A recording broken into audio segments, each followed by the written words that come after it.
Now, I am a conservative Republican. I disagree strongly with nearly everything President Biden has done since he's been in office. His policies are bad for this country.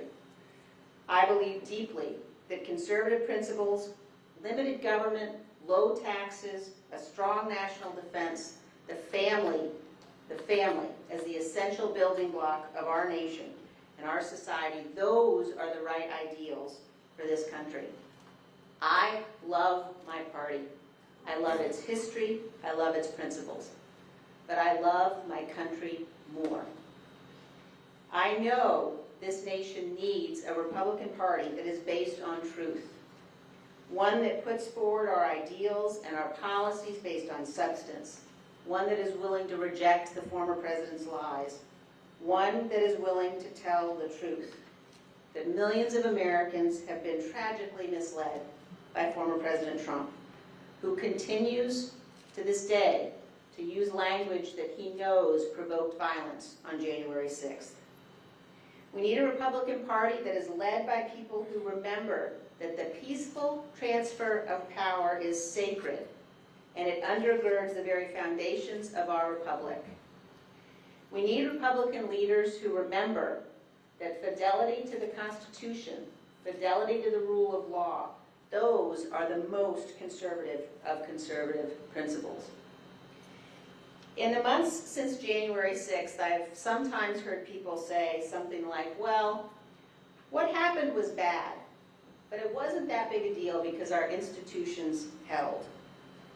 To those people, I say our institutions do not defend themselves. We, the people, defend them. Our institutions held on January 6th because there were brave men and women, elected officials at every level of our government, who did their duty, who stood up for what was right, who resisted pressure to do otherwise. And our institutions held because of the bravery of the men and women in law enforcement and in our military, our Capitol Police, some of whom are here with us today, our Metropolitan Police, the ATF, men and women in law enforcement who defended the most sacred space in our republic, our Capitol building. Our institutions held because there were 140 law enforcement officers who fought for hours and held the tunnel on the west front of the Capitol, preventing a violent mob of even more, thousands more, from entering our building. Because of those brave men and women, Congress was safe, and we carried out our constitutional duty to count the electoral votes. That is why our institutions held.